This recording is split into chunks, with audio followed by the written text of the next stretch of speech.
Tessa with Hip Over 50 coming to you from sunny England. So today I'm going to talk about how do you get healthcare here? Can anybody just walk into a GP's office and get healthcare?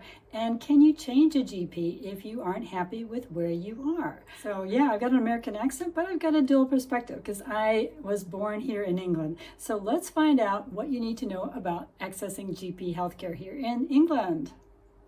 So when I first moved back to England, I wasn't sure how everything worked here. I remember going into a local GP and saying, "What's up?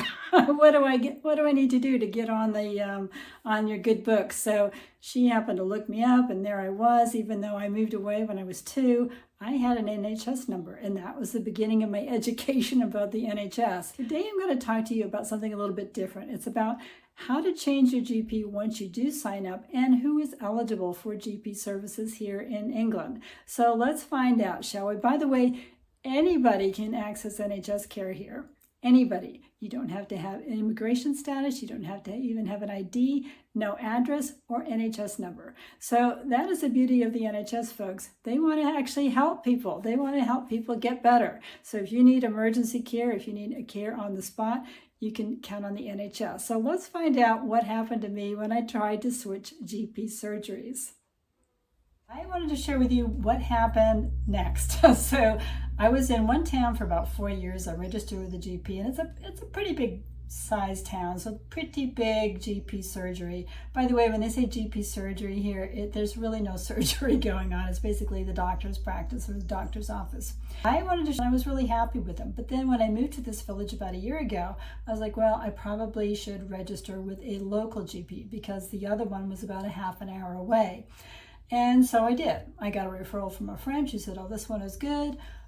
Yes, they would take me. There's sort of a catchment area, I think, for GP surgeries, that they'll take people within a certain radius or whatever.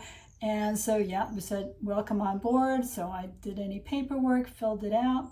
And then I got a text from my old GP surgery saying, hey, we see that you've left. We were going to go over these test results with you. Here they are. And they texted them all to me, which is a little weird. And then they said, maybe you should make an appointment with your new GP to go over with them. And I was like, okay. So I did. I met with Dr. Ed. He was very nice. And he said, nothing to see here. I don't think there's anything to worry about. Nothing we need to follow up on right away. And I was like, oh, okay. Wah, wah, wah. And then I said, but I have this other little niggling thing that I'd like to kind of follow up on. Can you help me with that? And he said, sure, we can do another test and see where you're at with that. And there. Okay. So I thought, problem solved. Tick, done. And then a year later, I hadn't heard anything back. I had nothing, crickets. I was thinking, well, am I ever going to hear back? Did I get on some kind of a waiting list that I don't know about? Because usually you get these letters in the mail that you have an appointment scheduled or whatever. And then I got a text saying, come on in for a prescription review. And then I got another text saying, we're doing our annual health reviews. So I thought, okay. So I went in for the prescription review, and it wasn't anybody I'd met before, but then I'd never been in the office other than that initial appointment. And she took my blood pressure, asked me a couple questions. And then I mentioned that I had my health review coming up. And she goes, oh, this can count as that as well. And I'm like, really? Like all you do is take my blood pressure. So she said something about, I said, well, what about like blood tests and stuff? She goes, oh, you can request those from the receptionist. You can make an appointment through her. I'm like, okay. So I walked out, the receptionist wasn't there, and I just went home, and I was like, that all felt a little weird. It just didn't feel right. And I listen to my gut when it tells me something is feeling weird or off. So I decided then and there, I thought, you know what? I no longer feel like I'm in a safe pair of hands, and I know what it feels like when I am, and I want to get back there. So I decided to go back to my old GP practice and ask them if they would take me back as a patient. So I walked in. I think it's always better to do these things in person. I walked in, I said very politely, I'd like to come back. I'm not super happy with where I am now. I didn't go into any details. And they said, sure, fill out this form. Do you have any serious health conditions? I said, no. I said, okay, fill out the form and we'll get back to you in a few days. So sure enough, a couple of days later, I get an email, welcome to this practice. And I was like, It's good to be home. So there you go. So it was fairly seamless. There was a little glitch with the NHS app, but I kind of stood my ground until a technician came down with his laptop and boom, boom, boom, we were all sorted out. I could reorder my prescriptions. And yeah, I was super happy with that. And it wasn't until afterwards that I looked up whether I was even allowed to do that. I thought they were making it a special exception for me. But as it turns out, anybody can do that. You can do that if you want. And I was really happy. On the NH website, it says if you want to use a GP surgery near your work instead of your home, you can. If you prefer the services of a GP surgery that's further away, that was me, you can. You can even register with some GP surgeries outside your local area on a permanent basis. So there you go. It's all legal and above board.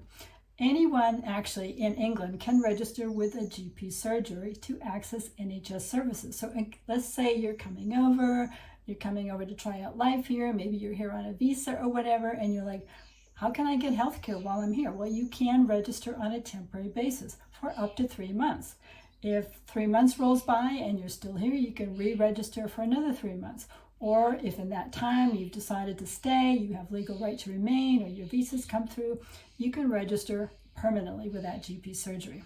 You can get emergency service from a GP for up to 14 days. So let's say you're here on vacation and you want, something happens. Maybe you feel like you twisted your ankle while you're climbing up those steps at the London Tower. Well, you can go and see a GP surgery.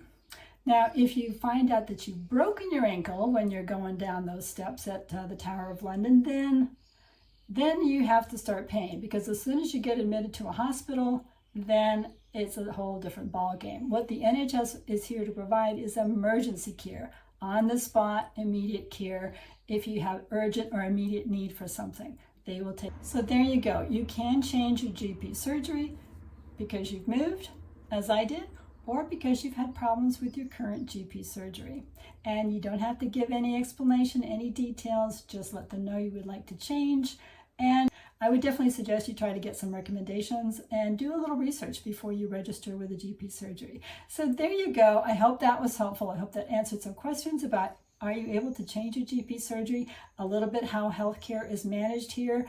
I remember going into a Boots chemist when I first moved back here just to see how much prescriptions would cost for my HRT, which I was spending hundreds of dollars for a month in the US. And the other day I happened to see at the chemist a sign that said NHS prescriptions now cost £9.90 each in England. Now, if you're American, you know that's a pretty good deal. So there you go. I hope that was helpful. Let me know if you have any questions, of course, or soon on another one. In the meantime, do take care of yourself. Bye for now. Soon.